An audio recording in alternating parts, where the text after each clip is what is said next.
ये कहानी अक्टूबर 2021 की है। नवरात्रि के समय पूरे गुजरात में गरबा की गजब की धूम रहती है। 2021 में भी ऐसा ही माहौल था। 10 से 11 अक्टूबर की दरमियानी रात गुजरात के वडोदरा की रहने वाली एक 36 साल की महिला अपनी 6 साल की बेटी के साथ गरबा खेलने के लिए पास के ग्राउंड में जाती हैं। आधी रात को जब वापस आती हैं तो अचानक माँ बेटी की तबीयत खराब होती है और अस्पताल जाते जाते दोनों की सांसें थम जाती हैं। इस खबर से हर कोई शॉक्ड रह जाता है कि जो माँ बेटी बड़े मज़े से गरबा खेल रही थीं, अचानक से उसकी मौत कैसे हो सकती है।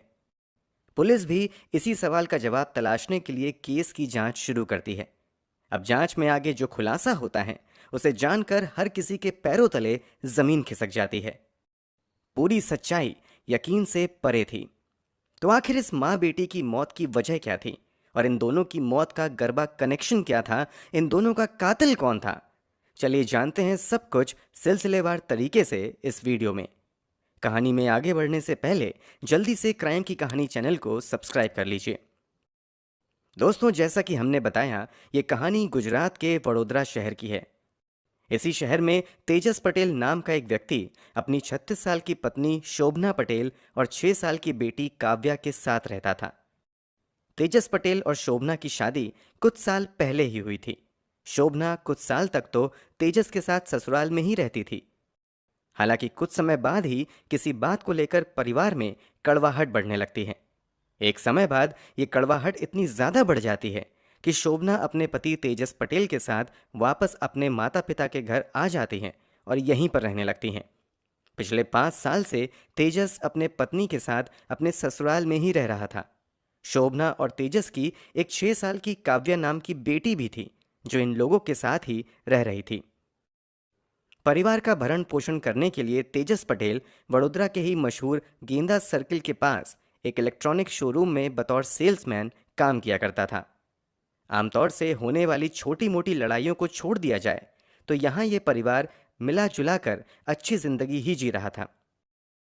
मगर इन सभी की जिंदगी बहुत लंबे समय तक अच्छी नहीं रह पाती है। तारीख थी 10 अक्टूबर 2021। नवरात्रि का समय चल रहा था। इस दौरान पूरे गुजरात में बड़े पैमाने पर गरबा कार्यक्रम का आयोजन किया जाता है। जिस अपार्टमेंट में शोभना और तेजस रहते थे, उस सोसाइटी के भी प्लॉट पर 10 से 11 अक्टूबर की रात गरबा कार्यक्रम का आयोजन किया गया था। रात के लगभग 9:30 बजे शोभना अपनी 6 साल की बेटी काव्या को लेकर सोसाइटी के इसी ग्राउंड में आ जाती हैं। यहाँ ये दोनों लोगों से मिलते जुलते हैं और बड़े मज़े से गरबा खेलते हैं। रिपोर्ट्स के मुताबिक लगभग 11:30 से 12 बजे रात तक गरबा पार्टी चलती रहती है।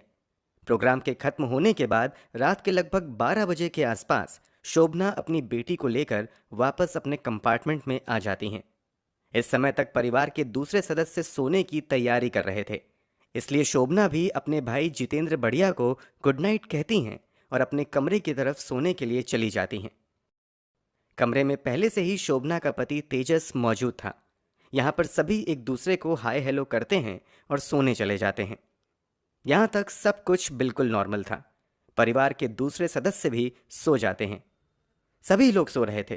तभी लगभग रात के 2 बजे अचानक तेजस पटेल भागते हुए अपने कमरे से निकलकर नीचे के फ्लोर पर रहने वाले अपने साले जितेंद्र बढ़िया के पास आता है और घबराई हुई आवाज़ में जितेंद्र से कहता है कि पता नहीं शोभना और काव्या को क्या हो गया है। दोनों कुछ भी नहीं बोल रहे हैं और दोनों लगभग बेहोश हैं। ये सुनते ही जितेंद्र भी घबरा जाता है और भागते हुए तेजस पटेल के कमरे में जाता है। वो देखता है कि दोनों लगभग बेहोश पड़े हुए हैं। जितेंद्र दोनों को जगाने की कोशिश करता है, मगर दोनों की ओर से कोई रिस्पॉन्स नहीं मिलता है। घबराकर दोनों को लेकर जितेंद्र पास के अस्पताल जाता है। यहाँ आते ही डॉक्टर द्वारा दोनों को मृत घोषित कर दिया जाता है। जैसे ही इस खबर की जानकारी सोसाइटी में रहने वाले लोगों को मिलती है, हर कोई हैरान रह जाता है। लोग अपने हिसाब से दोनों के मरने के कारणों पर कयास लगाना शुरू कर देते हैं। इस मामले की जानकारी पुलिस को भी दे दी जाती है। चूंकि डबल डेथ का मामला था, इसलिए पुलिस वाले भी भागते हुए मौके पर पहुंच जाते हैं और दोनों के शव को अपने कब्जे में लेते हुए पोस्टमार्टम के लिए भेज देते हैं। वैसे तो पहली नज़र में ही पुलिस वालों को दोनों की मौत नेचुरल नहीं लगती है, क्योंकि शोभना के गले पर गहरे निशान दिखाई पड़ते हैं, जैसे मानो किसी ने उसका गला दबाया हो। इसके बावजूद पुलिस वाले कुछ भी एक्शन लेने से पहले पोस्टमार्टम रिपोर्ट का इंतजार करते हैं। कुछ समय बाद पुलिस वालों को शोभना और काव्या की पोस्टमार्टम रिपोर्ट भी मिल जाती है। पोस्टमार्टम रिपोर्ट में कहा जाता है कि शोभना की मौत गले दबाने की वजह से हुई है। 6 साल की काव्या की मौत की वजह भी दम घुटने को ही बताया जाता है। इसके अलावा इन दोनों माँ बेटी के पोस्टमार्टम रिपोर्ट में एक चीज कॉमन थी जो हर किसी का ध्यान अपनी ओर आकर्षित करता है। दरअसल रिपोर्ट में कहा जाता है कि दोनों के शरीर में से जहर के अंश पाए गए हैं। कुल मिलाकर पोस्टमार्टम रिपोर्ट इस बात की ओर इशारा करती है कि पहले इन दोनों को जहर दिया गया और फिर दोनों की गला दबाकर या फिर दम घोटकर हत्या की गई है। अब सबसे बड़ा सवाल था कि आखिर इन दोनों के साथ इतनी बड़ी हैवानियत किसने की है। घर वालों के बयान के मुताबिक शोभना और काव्या के कमरे में तेजस पटेल के अलावा कोई नहीं था, इसलिए पुलिस के लिए प्राइम सस्पेक्ट तेजस पटेल ही बन जाता है। मामले की सच्चाई जानने के बाद पुलिस वाले तुरंत ही तेजस पटेल को पूछताछ के लिए हिरासत में ले लेते हैं। जब तेजस से पूछताछ की शुरुआत होती है तो वो पूछताछ के दौरान बहुत ज्यादा भावुक नजर आता है। इसके अलावा पूछताछ के दौरान वो बार बार रोने लगता है। लोग अनुमान लगाते हैं कि तेजस ने अभी अभी अपनी पत्नी और बेटी को खोया है, इसलिए शायद बहुत गहरे सदमे में है। इस कारण तेजस को थोड़ी देर की पूछताछ के बाद घर भेज दिया जाता है। पूछताछ में पुलिस को वो बस इतना कहता है कि मुझे नहीं पता कि इन दोनों की मौत कैसे हुई, क्योंकि जब ये दोनों गरबा खेलकर वापस आए तो हम सभी सो गए। फिर अचानक जब मेरी नींद रात के 2 बजे खुली और जब मैं इन दोनों को उठाने की कोशिश की तो इन दोनों की ओर से किसी तरीके का रिस्पॉन्स नहीं मिला। इमोशनल तेजस पटेल को भले ही पुलिस ने छोड़ दिया था, मगर अब भी वही पुलिस के लिए प्राइम सस्पेक्ट था। मगर हालत की गंभीरता को देखते हुए पुलिस जल्दबाजी नहीं कर रही थी। अब पुलिस वाले तेजस पटेल के घर की छानबीन करने का फैसला करते हैं। घर में तलाशी के दौरान जब पुलिस वाले छत पर जाते हैं तो उन्हें छत पर कचड़े के बीच चूहे मारने की दवा का खाली डब्बा दिखाई देता है। कचड़े में चूहे मारने की दवाई के डब्बे का मिलना इत्तेफाक नहीं था, क्योंकि पोस्टमार्टम रिपोर्ट में भी शोभना और काव्या के शरीर से चूहे मारने वाली दवा के ही सैंपल बरामद किए गए थे। अब पुलिस वालों को पक्का यकीन होने लगता है कि इन दोनों की हत्या के पीछे शायद तेजस पटेल का ही हाथ है और वो बस पुलिस वालों के सामने इमोशनल बनकर नाटक करने की कोशिश कर रहा है। फिर भी पुलिस वाले कुछ भी एक्शन लेने से पहले सर्च के दौरान ही तेजस पटेल का मोबाइल फोन अपने कब्जे में ले लेते हैं और उसे फॉरेंसिक जांच के लिए भेज दिया जाता है। मोबाइल से पुलिस वालों को इस केस में बहुत बड़ा ब्रेक थ्रू मिलता है। दरअसल जब पुलिस वाले तेजस पटेल का मोबाइल खंगालते हैं तो पता चलता है कि पिछले 1 हफ्ते से तेजस इंटरनेट पर हत्या करने के तरीकों के बारे में सर्च कर रहा था। उसने गूगल और यूट्यूब पर rat killer, which are the types of poison, how to give death, how does one die इत्यादि जैसी जानकारियां सर्च की थीं। उसने इंटरनेट पर यह भी सर्च किया था कि किसी को तकिए की मदद से कैसे मारें। ये जानकारी सामने आने के बाद पुलिस वाले तुरंत तेजस पटेल को अपनी हिरासत में ले लेते हैं और इस बार पुलिस वाले अपने तरीके से उससे पूछताछ शुरू करते हैं। पूछताछ के दौरान एक बार फिर से तेजस इमोशनल बनने का नाटक करने लगता है, मगर इस बार पुलिस वाले उसकी चालाकी को समझ जाते हैं और बिना कोई सहानुभूति दिखाए कड़ाई के साथ उससे पूछताछ जारी रखते हैं। तेजस पूछताछ के दौरान बार बार एक ही बात दोहराता रहता है कि मुझे नहीं पता कि इन दोनों की मौत कैसे हुई है। मगर जब पुलिस वाले छत पर मिले चूहे मारने की दवा के डब्बे और गूगल पर चूहे मारने की दवा से इंसान को मारने के तरीकों के बारे में सर्च किए जाने के बारे में तेजस से पूछते हैं तो तेजस कुछ भी सटीक जवाब नहीं देता है। पुलिस वाले बार बार तेजस से उसके इंटरनेट सर्च हिस्ट्री के बारे में ही पूछते रहते हैं। आखिरकार एक समय बाद पुलिस वालों के सामने तेजस सच स्वीकार करना शुरू कर देता है। वो एक्सेप्ट कर लेता है कि उसी ने अपनी पत्नी शोभना और 6 साल की बेटी काव्या की हत्या की है। पूछताछ के दौरान तेजस पुलिस वालों को बताता है कि इंटरनेट पर सर्च करने के दौरान उसे पता चलता है कि चूहे मारने की दवा का इस्तेमाल करके कैसे इंसानों की जान ली जा सकती है। इसी के बाद वो आइसक्रीम खरीद कर लाता है, फिर उसमें चूहे मारने की दवा मिला देता है और जब पति और बेटी रात में गरबा खेलकर लौटती हैं तो साजिश के तहत तेजस बड़े प्यार से दोनों को आइसक्रीम खिला देता है।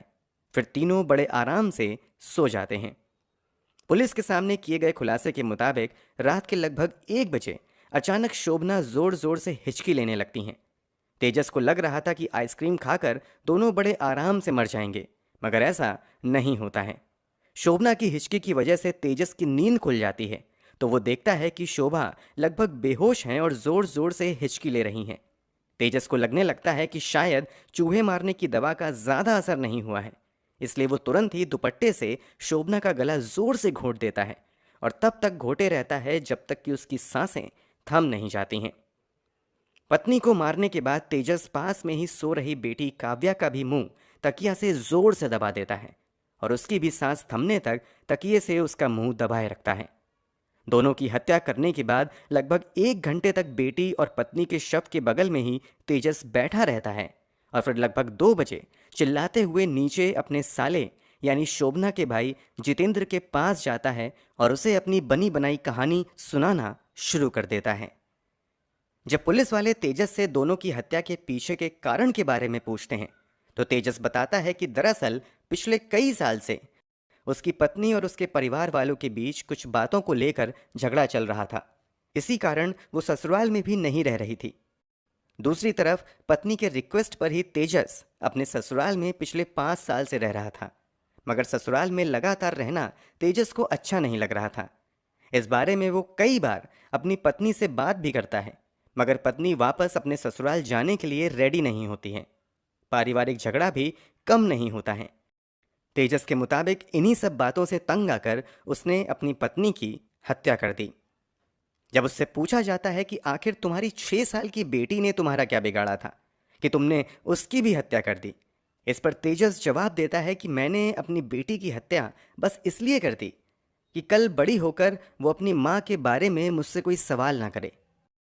तेजस पुलिस के सामने बयान देता है कि अगर मैं अपनी बेटी को जिंदा छोड़ देता तो एक न एक दिन उसे ये बात पता चल ही जाती कि मैंने अपनी पत्नी यानी उसकी माँ की हत्या की है। फिर वो मुझसे नफरत करने लगती और मैं नहीं चाहता था कि मेरी बेटी मुझसे नफरत करे। मैं अपने लिए अपनी बेटी की आंखों में नफरत नहीं देख सकता था, बस मैंने इसीलिए उसकी जान ले ली। इस खुलासे के बाद पुलिस वाले तेजस पटेल को गिरफ्तार कर लेते हैं। हत्या की विभिन्न धाराओं के तहत मामला दर्ज करते हुए पुलिस वाले अपनी जांच और आगे बढ़ाते हैं।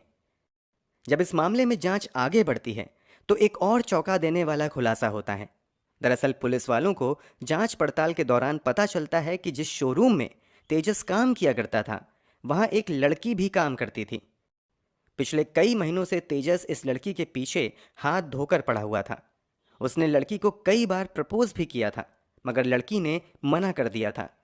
बात यहां तक बढ़ गई थी कि लड़की के भाई ने तेजस को बहन से दूर रहने की हिदायत तक दे दी थी। खुलासे के मुताबिक इस रिजेक्शन की वजह से तेजस और भी ज़्यादा तनाव में रहने लगा था। इसी के बाद उसने अपनी बेटी और पत्नी को खत्म करने का फैसला किया था। पुलिस इस एंगल से भी जांच करती है कि दोनों की मौत के पीछे तेजस की लव स्टोरी की कोई भूमिका है या नहीं, मगर पुलिस वालों को तेजस के अलावा किसी दूसरे व्यक्ति के खिलाफ इस पूरे मामले में कोई सबूत नहीं मिलता है। केस की मौजूदा स्थिति की बात करें तो जैसा कि अमूमन होता है, इस केस की भी सुनवाई अदालत में चल रही है। वहीं तेजस पटेल सजा के इंतजार में सलाखों के पीछे बंद है। दोस्तों, वैसे तो ये अदालत तय करेगा कि तेजस पटेल को क्या सजा दी जाए, मगर आपके अनुसार तेजस को उसके किए की क्या सजा मिलनी चाहिए, कमेंट बॉक्स में ज़रूर बताएं। अगर आपको हमारी मेहनत पसंद आई हो तो इस वीडियो को लाइक और शेयर जरूर करें। क्राइम से लेकर राजनीति तक किस नेता ने 5 साल में क्या क्या काम कराया, दुनिया के हर कोने की खबर जानने के लिए सब्सक्राइब करें शेयर स्पीक न्यूज को।